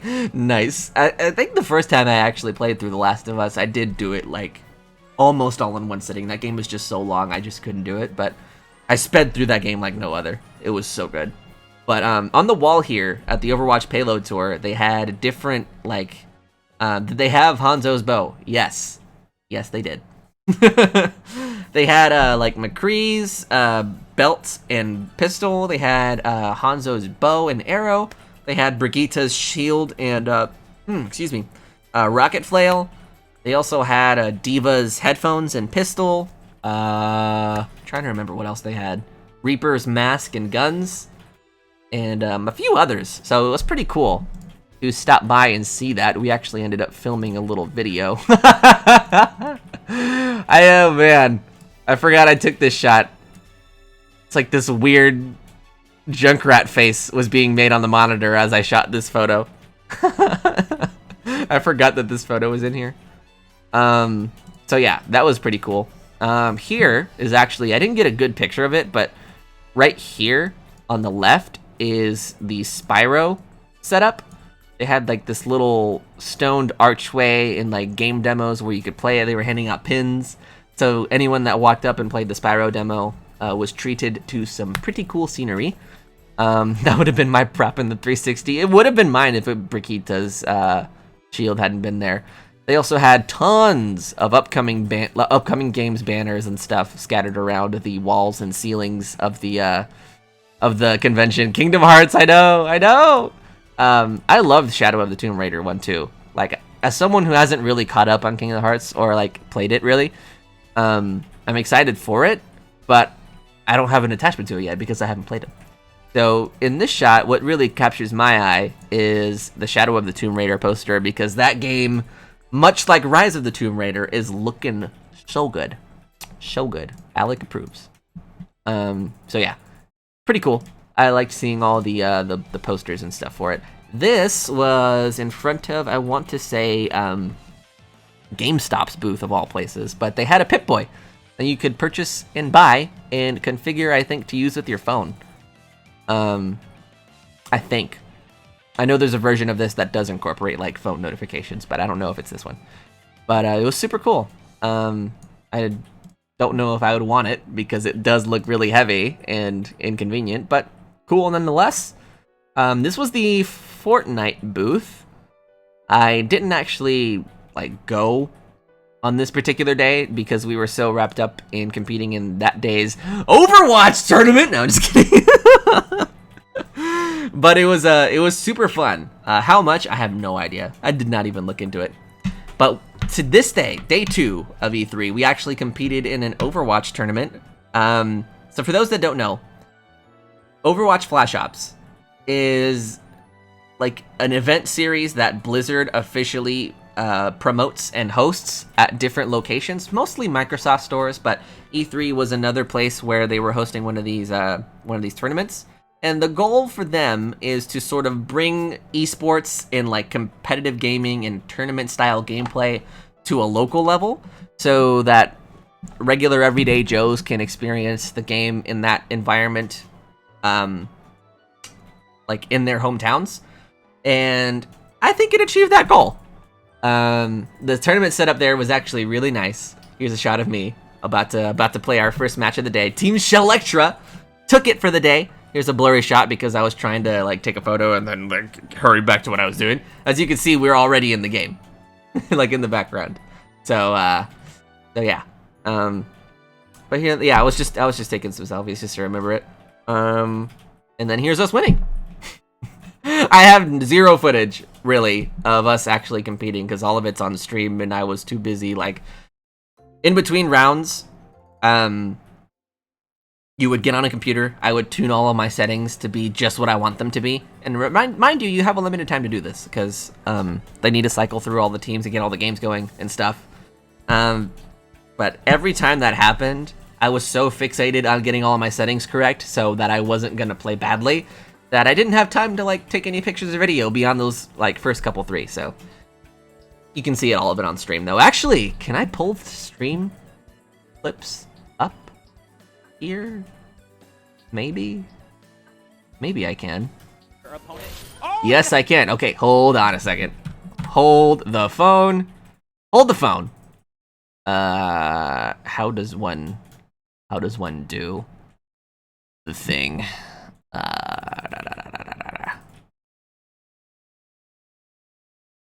Give me 1 second. I was actually not anticipating pulling this up before the stream started. Let's do that. Okay. You guys like my wallpaper? There we go. Yeah, so top 30 days. Look at that. Team Shell Lectra has the top clip for the past 30 days for DX Racer's official Twitch channel. Look at this. Look how awesome that is. And this was actually the game-winning play of the game. It was so fun to compete in this. You guys have no idea. And okay, funny story. Funny story. So, hold on. I should have said this at the beginning, but after this is me playing on Widowmaker, by the way. So you can see me in the top corner here. I killed one of them. Their Mercy is coming to resurrect her. I kill her too, which basically just leaves this person. And at this point, I was like, I already know we won. So what you don't see on the stream is me just in the middle of the map, crouching like up and down and like shooting the ground and meleeing at nothing. Just basically not participating in the match at all. But you can see me doing it here. I'm not shooting at that diva. I'm shooting at the ground. And thank goodness nobody saw that, because because that would have been weird to explain. But yeah, you can see it a little bit there too, like in this part of the clip. There's me just shooting at the ground. I was clearly shooting at nothing because I was just so 100% certain we were gonna win, and then we did. So it's funny, like nobody saw that, but it was like my own little moment to just troll and have my own little happy place for just that one moment. But here's that game-winning play from my perspective. Unfortunately, they didn't capture the whole thing the first go around because they were in the like spectating everyone. But check that out. Check me on the hottest Widowmaker at the convention. Just bam, just bam. So yeah, that was super hype. And I think, yeah, this one was so dumb too. I think Shadow like dabs or something in this clip. I can't remember.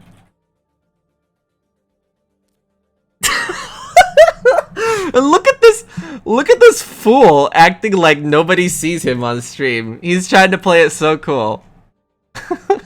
He's like, oh wait, am I on camera? Oh, what? Dab. I think there's one point where I do it too.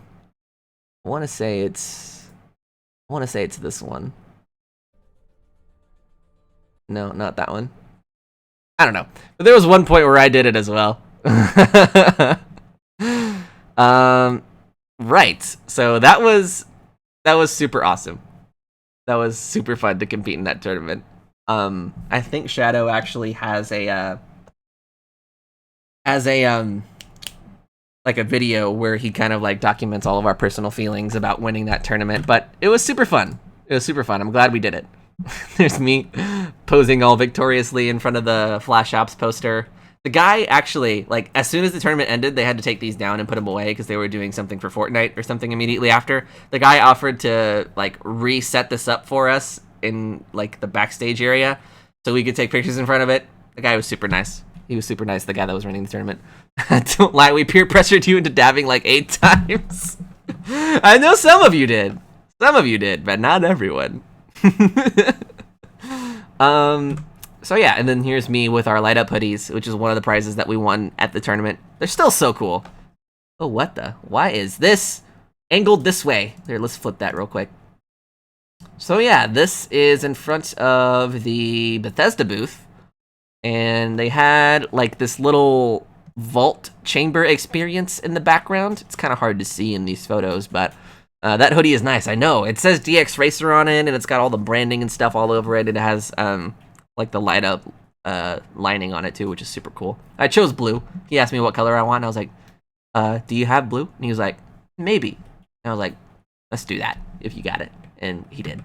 So why are these all rotated all weird? Here we go. It's me being like frightened of the Pip-Boy or something. I'm just gonna let them be sideways. There's only so many of these. Me posing like the Pip-Boy. I'm super excited for Fallout 76. I don't know about you guys, but Fallout 76, despite the fact that it's a multiplayer game, still sounds really interesting to me. I know I really just need to look more into it as well, because I have a lot of questions about it.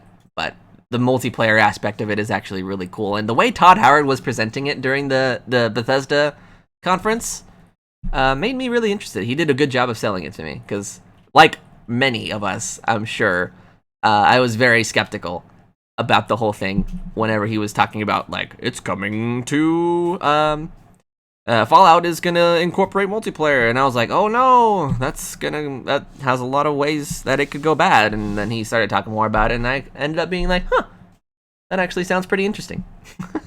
They did say it's not massive online. So I want to say for each server, quote unquote server, there's like 32 people that play on a map, and the map itself for Fallout 76, according to Todd Howard, is 4 times the size of Fallout 4. And if you have never played Fallout 4, that map is humongous. I can't imagine a map 4 times the size of that, let alone just think about how many times you might run into someone in that large of a space. So I think that's mostly designed with the purpose of combating griefing. So you don't want to be like wandering around and have like 1,000 people on a server and everyone's just killing each other. I think that's the whole point of having such a low number in such a large space. Seems pretty cool. I'm pretty excited about it. So here, and this is me and Shadow playing Soul Calibur 6, which is another fighting game that I'm really excited about.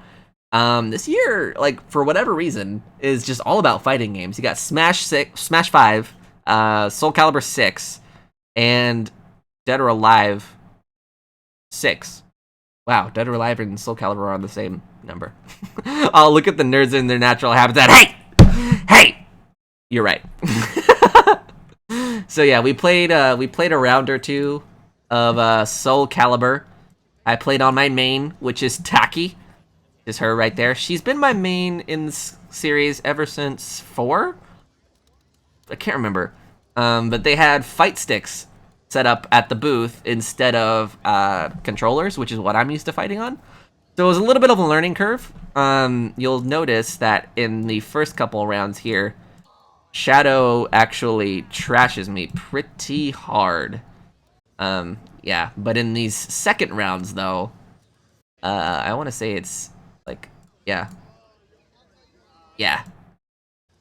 So in the second part of the rounds, I got my bearings and learned the controls and stuff, and was actually able to trash him. So despite what he tells you, or what he may tell you, I actually reversed it and ended up trashing him at this game. So don't let him mislead you. And then here's a screenshot of my victory screen. Look at that. See, you can see he was kind of pushing it. He was getting close, but then here I came back with the win. So super cool. Oh, it's like arcade style. Yeah, they had like little fight pads set up there. I think that's something that you could actually purchase too when the game comes out, like most fighting games. So at the Fortnite booth, that was very delicious looking, but we'll get to that here in just a second. So at the Fortnite booth, at the very front of this, like the whole setup, they had this little like stage, and actually it says it right here. I want to say every hour, but we'll zoom in just to confirm that. Yeah, every hour, they had this like dance thing where like random people could get up and like dance like they do in the game or something. I'm not like a big enough Fortnite player to know all that stuff, but people were getting up every hour and like dancing to like Fortnite stuff, and they had smoke effects and lighting and disco balls going on. It was so weird, but interesting. It was interesting, but I liked the fact that so many people were hyped about it, despite the fact that Fortnite's not really a game for me. I like the fact that it's bringing other people joy. That's something I can get behind. So, yes, let's go ahead and zoom that back out. So after that night, we all decided, hey, you know what? Team Shelectra did really awesome today. And you know what better way to celebrate our victory? There's no other way to celebrate our victory than with some delicious food. And this place was like a couple blocks from where our hotel was. I ordered some sushi rolls and this big old bowl of chicken fried rice. Top notch. It was amazing. I cannot remember the place's name for the life of me, but it was amazing. Shadow got like some sushi as well, and then I can't remember what this is called. I think it's like takoyaki or something. I don't even know if that's what it was, but he got something. He got something for sure. This is something I wanted to save. This is what I was looking for when we were looking at the clips a while ago. But here's me getting my setup on, and then, you know, you just gotta, in preparation, you just gotta hit the dab. Oh man, it was great. It was great. So yeah, moving on from that, we did our day 2 recap, which was super fun, and then day 3 came along. And day 3, all I wanted to do was play Pokemon. Let's go Eevee and let's go Pikachu. And this is the sign holder in question. If you want to know the full story of the line escapade, feel free to go watch our day 3 recap on the channel. But it was a bit of a process getting in line to actually demo this game, but it was worth it. We waited for quite a while. I want to say in total like 3 hours. But it was so worth it just to have that experience with it. Oh, and then this is like a panoramic shot of the of Nintendo's booth. It just broke. Oh boy. Oh, fantastic. There we go. So I'm just not going to zoom in on this picture, whatever. Yeah, not much to say there. I think we've seen a lot of this already, but super cool. Yeah, moving on. And then this is the only thing that I could capture from, or I managed to capture from the Pokemon booth. So as I said earlier, they didn't allow like videos or anything like that, but I did manage to get this sneaky little photo while I was on the way to actually demo my game. So over here you have these demo stations, and then up here was just basically the same gameplay that's going on up there. Anyway, so at each display, you had a Pokeball Go Plus, and in my demo experience, that's all they allowed you to play the game with was a Pokeball Go Plus. I don't know about that. I don't know if when the full game comes out, if I will want to only play that way. But on the controller itself, or I call it a controller, on the Pokeball Go Plus, you actually have on the Alec, you madman, sneaking pictures. I know, but I mean, anyone can walk by and take a picture of that. It's not like they're gonna police that. But on the actual Pokeball, in the middle, there's like a little joystick you can move your character around with. So that's clearly what she's doing right there. And then on the top, I don't know if anyone actually knew this, but on the top, on this red portion here, is another button that serves as like a B button. So if you're in menus and you're navigating with that joystick, you click the joystick in to select your option. If you want to go back a page, you can click that button on the top and it takes you to the previous menu. So it's like an A and B button kind of thing. And it does most of the things that a controller would do, that you would need to do with a controller. So super interesting playing like that. I'm definitely not going to be going into my full thoughts on it now because that will take a while. But after that, we gotta get a chance to take a picture with Pikachu and Eevee, and who could pass up an opportunity like that? So here is me with Pikachu and Eevee. Stinks that I had to, it stinks because the Nintendo rep that was taking my photo for these, I don't know if she like knew how cameras worked. So a lot of them came out really dark, so I had to like do my best to to tweak the photo to make it to make everything visible. But those are some of the photos there. I don't know why she took it like that. Ew. Who takes their photos in portrait? Gross. And then here's me in shadow. So there's the better looking of the two pictures. We took our pictures with Pikachu and Eevee. And it's funny because what you don't see is they were playing Pokemon music over the speakers in this little demo area, and Pikachu and Eevee were actually dancing And in between shots, at least I wasn't paying attention to Shadow, but I was dancing with them, so it was super cute. Oh, this photo also got turned arounded. There we go. I don't know why I did that. Yeah, here's more of the giant, beautiful Smash Brothers art. And then also, they would cycle through all of these character renders. So as someone who is a big advocate for those character renders, it was cool to watch them cycle through it. I mean, also, one important thing to note. Oh, she was displayed in the character render list thingy. I can't wait to play her when the game comes out. She was super. I loved playing Lucina. She's super fun. I'm glad to see her coming back for Smash 5. Well, yeah, here's another sneaky picture of the demo unit place. So on this side, they actually had Let's Go Eevee, and then on this other side over here was Let's Go Pikachu. And naturally, out of the two, Let's Go Pikachu had a tremendously long line, and I chose Eevee because 1, Let's Go Eevee is going to be the best version, and 2, it had a shorter line. So we got to play the game a little bit quicker than everyone else. So yeah, and then this gives you a good idea of what the setup looked like too. So you have the Pokeball Go Pluses waiting to be used there. And the game's visuals, I said this in our Day 3 recap, but the game's visuals look amazing. I'm in love with them. They're super cool. So, you and your dang waifu, hey, no trash talk in this chat. Oh, yeah, so more Let's Go Pikachu and Eevee. Oh, I took more sneaky photos? What in the world? I don't recall taking some of these. Well, yeah, here you can see these beautiful visuals. Super awesome. Not much to say beyond that. This was one of the photos I took of Eevee. They had little statues of Pikachu and Eevee on either side of the demo area, so I wanted to savor their beauty. I didn't have the time to sit there and stare at them for a while, so I took their photo just so I could admire them later. And look how nice they look. I love their designs. I haven't even begun trash talking. Let's keep it that way, okay? Let's keep it that way. Look at this one too. It looks so nice. I love it. And Pikachu's all like, aw, he's angry, but for some reason it makes him look cuter. Those little life-size statues are so cute. They are so cute. Oh, and then I also took photos of all the Smash items and weapons from earlier. Fun fact about this one.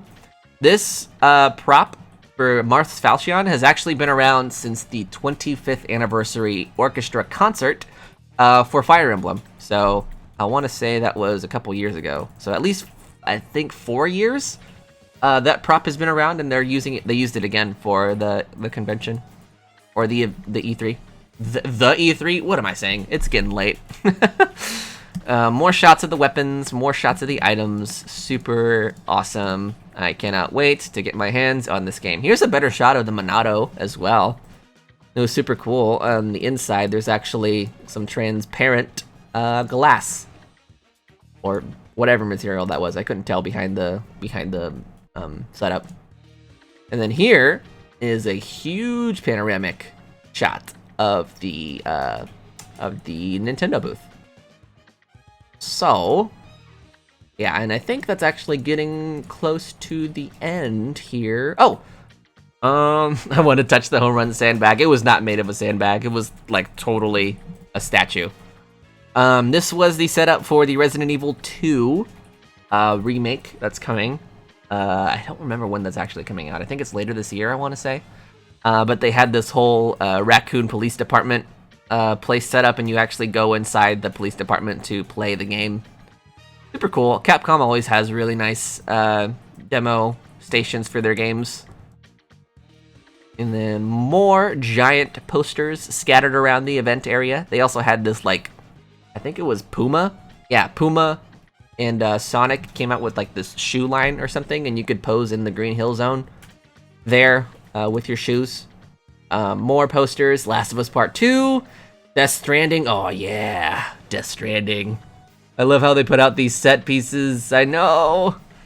Oh, it's like its own little piece of heaven, E3. Death Stranding, confusing but interesting. That's a good way to sum it up, isn't it? Confusing but interesting. Here is like a good shot, like aerial shot of the South Hall of the convention center. So I think in here is where you have like Ubisoft and Capcom and Fortnite and all that other stuff. Stuff other than the big three being Microsoft, Sony, and Nintendo. Some of the Overwatch payload tour there. People getting ready to pose with their stuff. Oh, here's the Spyro thing.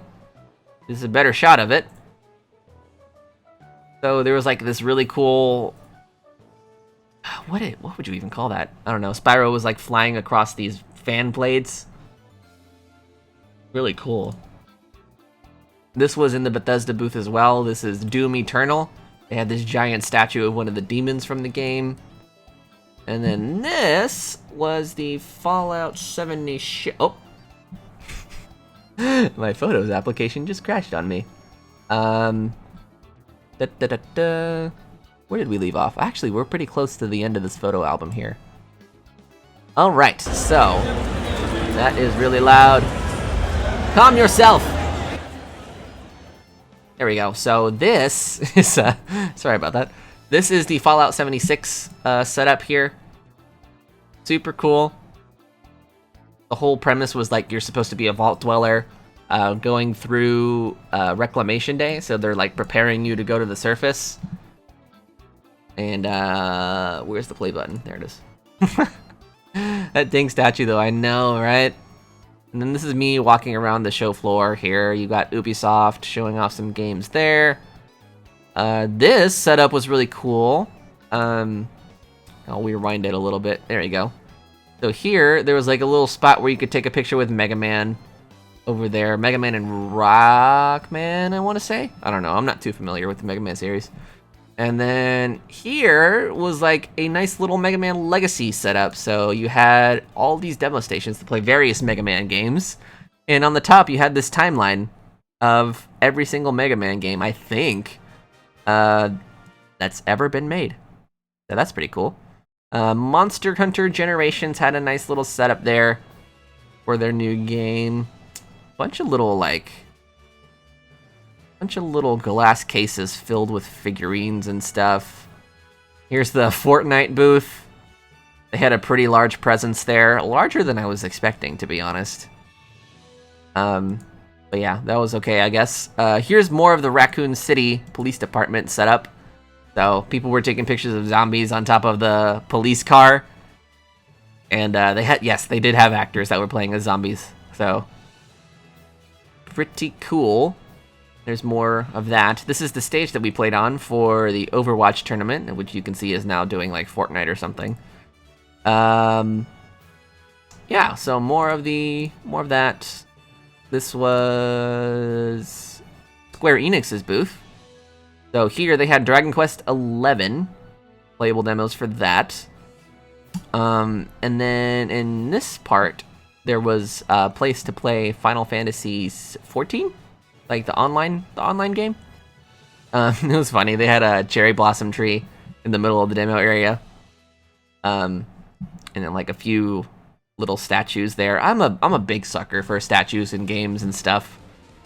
That's a good way to pre-order. That's a good way to get me to buy a limited edition of anything, is to include a statue. Kingdom Hearts 3 had playable demos on the show floor. Looked beautiful. I really need to catch up and play those games though. So yeah, that was cool. And Shadow of the Tomb Raider. This setup was awesome. It was all jungle and tomb themed. It was super awesome. And then next, this. I love this guy. He was getting really into his Fortnite thing. So these are like green screens where this one is supposed to be like a parachute where you get on the little railings there and then they like photo edit you into like the game falling out of the party bus. And clearly this guy was just having a blast. And then this is where you do like some of the Fortnite dances, I guess. So yeah, super awesome. Team Shelectra, there they are. posing for the camera on the Overwatch payload tour the day prior. It was actually pretty difficult to get this video onto my phone because they made the sharing thing really, really hard to get a hold of. It's like the paraglider from Breath of the Wild. Yes, but not as cool. Not as cool. And then here is Shadow playing through Jump Force, which is a game that I was really excited about. Although from the gameplay demo we played here on the show floor, I was kind of... I kind of like set my expectations back a little bit just because of the performance of the game. It's kind of hard to see on stream, but this game was not running at 60 frames per second, which is something that you definitely want in a fighting game, because that is one of the gaming genres where you want the refresh rate to be as high as possible, just to get that one-to-one experience. But it's a cool concept. It's basically bringing, as far as I can surmise, a lot of Shonen Jump characters and franchises into one fighting game. So you've got like Goku and Naruto and Frieza, Light Yagami, which unfortunately wasn't playable, Luffy from One Piece. So a lot of cool crossovers there. Yeah, what was that? Shadow, you freaking goofball. And then here's me playing Jump Force as well, being just utterly meh about it. Computers were so easy too. There was no multiplayer for whatever reason, by the way. And this is our day 3 recap. And with that, I think that is... Oh, wait, no. This is the last photo in our in our E3 photo album. So there you go. There you go. That has been my experience with this year's show. Can I get a Sailor Moon RPG game, please? Don't we all? We all want that, don't we? Yeah, so that has been, from beginning to end, my experience with this year's convention, this year's E3. It was super cool. I had the time of my life, and sort of to just echo what I had said in our day 3 recap, or no, it was at the end of the VIP log thing.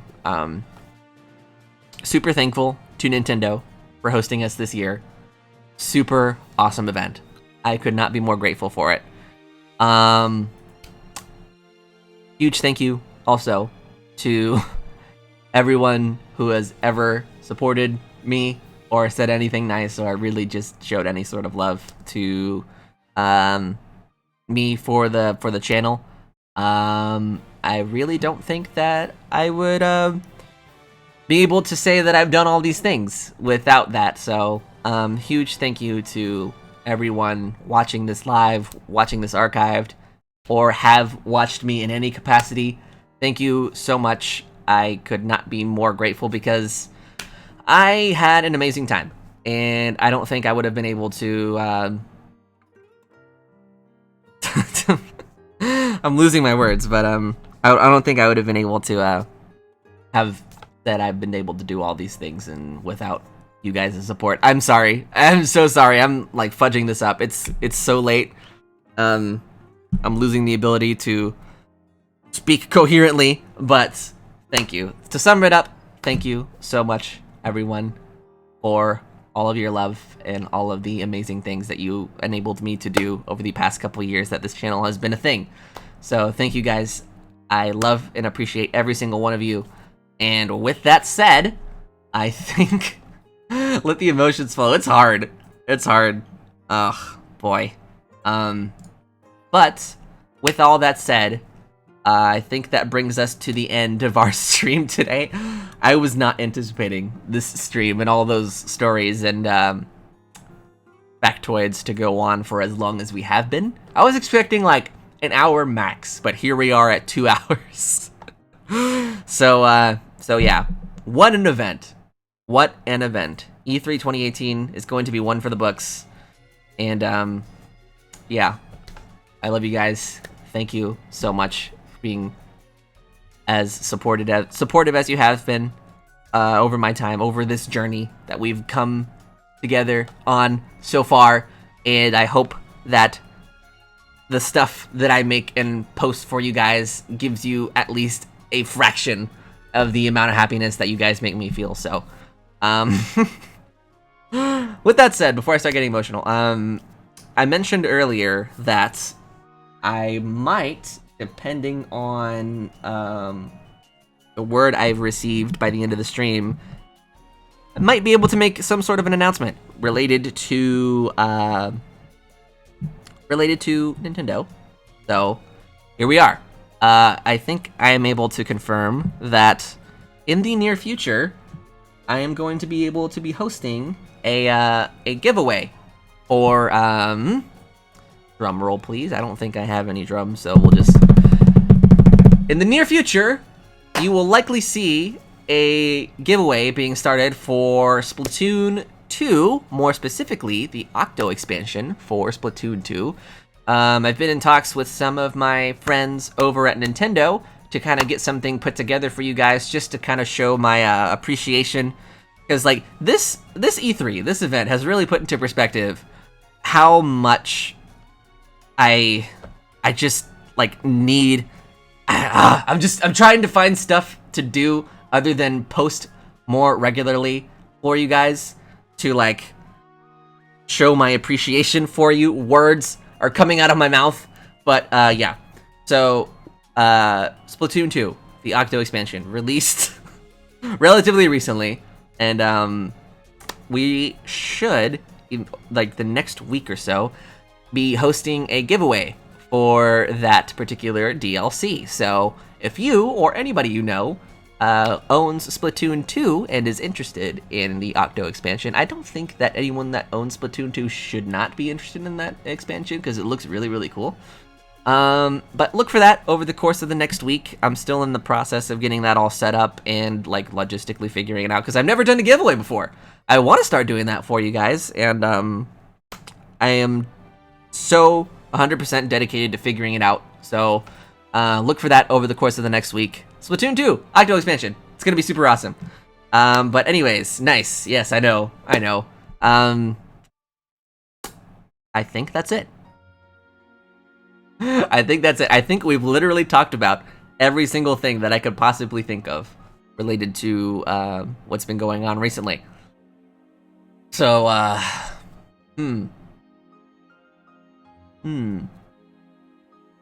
don't think I have any more words. As I said, it's getting late. It's getting late. I'll let you have your spiel this time, since you gave all the appreciation talk. Hey, but it's seriously like, I want to continue to find more ways to show my appreciation for you guys and thank you for all the stuff that you've enabled me to do. And I feel like this is a good start. So yeah, definitely figuring that out over the next week or so. So, right. That is so bad right now. I am so bad. I am so sorry. I am super tired. Oh, one thing that I did want to mention before the stream ends. Today is what, Wednesday? Wednesday for like another hour? Yeah. So today is Wednesday. On Friday, June 22nd, you guys should be able to look forward to... Is it your birthday next month, Mika? Oh. If it is, though, I'll find something. Happy early birthday, if you're not trolling with me, if you're not kidding. What was I gonna say? Darn it, I lost my train of thought. Right, so Friday, in 2 days from now, is June 22nd. I just got confirmed earlier today that I will be receiving a copy of, another drum roll, Mario Tennis Aces for the Nintendo Switch. So definitely look forward to another stream coming here in the very near future. Hopefully I'll have some more details about that giveaway by then, but we'll see. So yeah, Mario Tennis Aces, another stream, is coming back on launch day. Game comes out on Friday. Just got confirmed for a copy, and we are super excited for it. Why did I say we? I'm losing my ability to speak. What is going on in the chat here? It's my birthday on the 3rd. Oh my goodness! It is your birthday on the 3rd. Happy early birthday, Mika. That is awesome. That is awesome. And my friend's daughter's birthday too. I'm making cupcakes. Ooh, I love cupcakes. Cupcakes and like cakes and stuff are my weakness. Tennis aces, I know, right? So huge thank you to Nintendo for confirming that for me earlier today.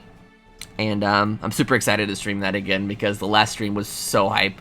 So hype. I don't know if the stream that we'll be having on Friday will be able to equal the same amount of energy as that one, but we'll see. We'll see. We'll see who's online that day and who shall become victim of who shall be on the receiving end of my super intense, high-octane Mario Tennis Aces gameplay. And with all of that said, oh my gosh, I just threw that somewhere. With all of that said, that is going to conclude today's live stream. That is going to conclude today's live stream. Oh boy, that Chain Chomp match. It should be its own video. Exactly. Exactly. Happy early birthday, Mika. Yes. Yes, happy early birthday. I hope it's going to be a great one. So, to conclude today's stream, thank you, everyone. I love you. I appreciate you. You are all awesome. Thank you, Nintendo, for being super awesome, hosting me at E3, enabling me to figure out and hopefully set up this giveaway in the next week. And then 4, what's the 4th thing? What's the 4th thing? I want to say, what is the 4th thing? Hold on, I think I might need to Google it. Give me 1 second. Let me just Google. What was the 4th thing that I need to say to end this live stream? Oh, yes! Now I remember. How could I be so silly to forget? Silly me. That is, of course, as always, I'm alecandstuff, and I will see you all again real soon. Bye. Oh man, I crack myself up. Have a good night, guys. Have a good rest of your night. I appreciate you guys.